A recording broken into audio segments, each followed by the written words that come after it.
né?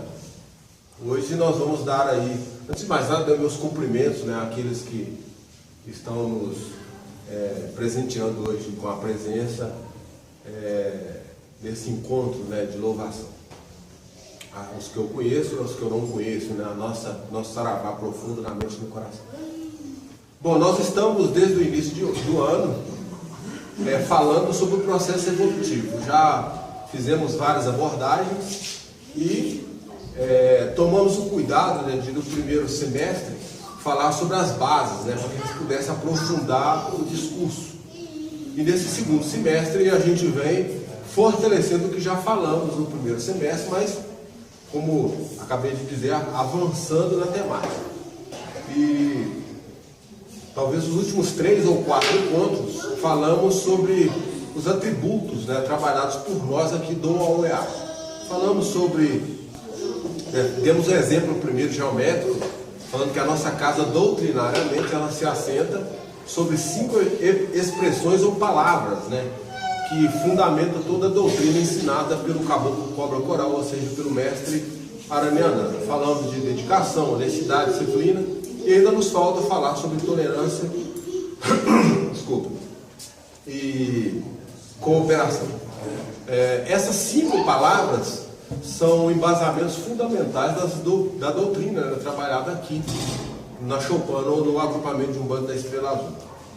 Eu tenho recebido muita correspondência, né, por e-mail, as pessoas querendo que nós abríssemos um pouco mais sobre o aspecto esotérico, né, da doutrina. Eu confesso que o aspecto esotérico nós não podemos abrir nos diálogos públicos, até porque são voltados para os discípulos da casa.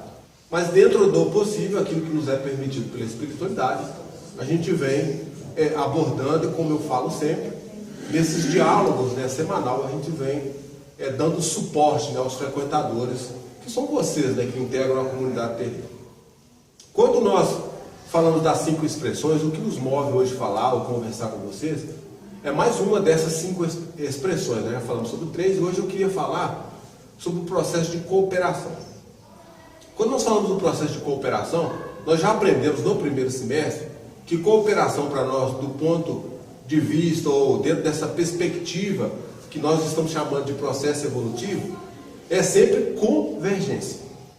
Nós já falamos quando fizemos aqui a analogia do nosso saber com esse saber transmitido pela espiritualidade, que nós precisamos aprimorar as nossas gnoses. E aí mostramos, né, a nossa casa, o núcleo, ou espaço sagrado onde os espíritos baixam e atendem os consulentes que vêm à nossa casa. Esse espaço da areia, ele está sobre uma cúpula, sobre uma pirâmide. E nós falávamos que as bases das pirâmides representam a filosofia, a ciência, a arte, a religião. E para a gente atingir esse conhecimento espiritual superior no processo de verticalização, era necessário que a gente fizesse a convergência desses 4 saberes. E aí foi onde dissemos, né, que todos nós, como seres humanos espirituais, ou seres espirituais humanos, vocês escolhem, nós temos uma filosofia, temos uma ciência, temos uma arte, temos uma religião, que são colocadas no processo vida. Quando nós falamos colocado no processo vida, a nossa existência aqui na condição humana nos permite exercitar aspectos espirituais. Para que a gente atinja, né, essa performance, ou que a gente atinja essa excelência que é a proposta doutrinária do OEA, e esse sim é o ensinamento do caboclo cobra coral, é o processo de verticalização. Para lembrar, só para vocês se lembrarem, a gente pode estar encarnado, ou seja, com o pé na terra, fincado, ou seja, usando dessa matéria, mas não podemos perder a referência do espírito. Então, quer dizer, nós estamos aqui nesse plano dimensional, mas não podemos perder a referência do plano espiritual. Quando nós falamos do plano espiritual, eu olho para cima, eu queria deixar bem claro que é só uma forma de analogia. O mundo espiritual está em todo o espaço. Por isso que as dimensões elas se interpenetram. Então, esse Kleber que está falando com vocês aqui, ou Marachitã, ele é o mesmo espírito que, ainda que seja batizado nessa existência física como Kleber Francisco de Oliveira, é o Marachitã, que também transmite né, por correspondência, os ensinamentos espirituais. Então, eu, espírito, eu estou manifestado nesse mesmo momento em 7 dimensões. Quanto mais eu aprofundar na minha consciência espiritual, mais eu avanço no descoberto, ou na descoberta das minhas próprias existências espirituais. E aí sim, esse é o resgate. Porque quando nós mais voltamos para dentro de nós mesmos, mais nós nos afinizamos com os atributos espirituais. E aí nós distanciamos um pouquinho dessa nossa realidade dimensional física. Isso não quer dizer que a gente está desdenhando dessa nossa condição existencial ou experimentativa, né? Que é a via evolutiva proposta a todos nós, e a gente aceitou estar aqui. Bom, entendido isso, o que significa então o processo de cooperação? Como falei, dentro dessa perspectiva espiritual, é convergência. E quando nós afirmamos aqui que temos uma filosofia, temos uma ciência, temos uma arte e temos uma religião de viver a vida, e aí nós precisamos entender que essa filosofia tem que ser espiritual. A nossa ciência tem que ser espiritual. A nossa arte tem que ser espiritual. E a nossa religião, principalmente, tem que ser espiritual. Isso quer dizer que o ponto de convergência para nós, para entender esse espiritual proposto dentro dessa gnose que todos nós temos, é o sagrado. O sagrado é a referência de convergência para nós. Então, se nós falamos em convergência, nós estamos falando em cooperação conosco mesmo, em primeiro momento, que é o processo iniciático, que é a primeira fase do autoconhecer. Quando nós falamos do autoconhecer e buscamos extrair de nossa filosofia, de nossa ciência, de nossa arte, de nossa religião, o sagrado, nós estamos extraindo o espiritual. Nós estamos convergindo para dentro de nós mesmos. Nós estamos aprofundando no aspecto da essência. Aprofundar no aspecto da essência é aprofundar no espírito. Isso sim, é aproximar da realidade, da cidadania espiritual. Ok? Então, a primeira referência que nós devemos atentarmos é que o processo de cooperação vincula todos nós num processo evolutivo. Então, quando nós falamos que nós somos humanos, nós somos seres humanos, e não perdemos a referência espiritual, no processo de sociedade, existe, ou obrigatoriamente existe, um processo cooperativo entre nós. Por isso que a gente vem reafirmando que nós não podemos evoluir sozinhos. Isso evoca aquela palavrinha que nós já aprendemos, interdependência. Então a nossa ética, acima de tudo, ela é a ética do sagrado, que se assenta no espiritual. Então o processo social nosso, a nossa evolução humana, nesse contexto de sociedade, nos coloca obrigatoriamente vinculados a um processo de cooperação. Como é esse processo de vinculação cooperativa, dentro desse aspecto de sociedade, como karma, né? Se eu estou com uma obrigação na família, é karma. Se eu estou com uma vinculação com aquele patrão ou com aqueles empregados, é karma.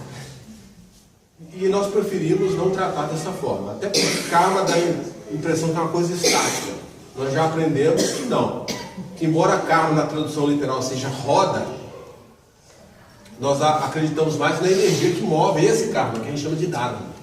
Mas eu não vou entrar nessa filosofia budista, não. Eu queria que vocês entendessem que o processo de cooperação, dentro do ponto de vista do processo evolutivo humano, que é viver em sociedade, nos evoca o processo de cooperação. E esse processo de cooperação tem a ética do sagrado que vincula-nos ao espiritual. Então, quando eu falo que eu sou Kleber e você é Antonieta, isso é divergente. Eu sou homem, ela é mulher, eu sou Kleber, ela é Ana, Maria Antonieta. Mas nós somos espíritos. Olha o processo de convergência. Embora ela seja um espírito manifestado dessa forma como mulher e eu seja um espírito manifestado como homem, independente dessa individualidade humana ou dessa condição orgânica, acima de tudo, no aspecto mais sutil, nós somos espíritos. Isso é convergente. E aí a gente começa a ter noção de aparar as diferenças. E começamos a vivenciar na ética do sagrado, que evoca o espiritual, pelo processo da interdependência, aquilo que nós já aprendemos aqui, que a gente chama de alteridade, que é o respeito com o outro, com as diferenças. Quantas e quantas vezes falamos aqui que nesse momento que nós nos sentamos aqui para louvar o sagrado, nós esquecemos que somos cultos, incultos, pobres, ricos, negro, branco.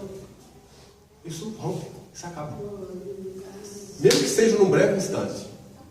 Tal como o nosso rito dura 1h30, é suficiente para que a gente possa se despertar para os aspectos da cidadania espiritual. Evocar a essência. Evocar a essência, evocar o espiritual, evocar o sagrado. Então o processo de cooperação para nós tem, nessa perspectiva espiritual, essa prevalência. E aí a dialética nossa, né, é avançar progressivamente com as rupturas, mas sempre avante. E quando a gente fala em dialética, né, e a dialética do sagrado, aí a gente começa a aparar, né, as arestas que quase sempre causam cisões, né, sejam pelas diferenças. Porque na dialética do sagrado a gente começa a compreender que o espiritual paira sobre tudo. Por isso que nós, desde o início do ano, estamos afirmando que existem leis espirituais que prevalecem sobre as leis humanas.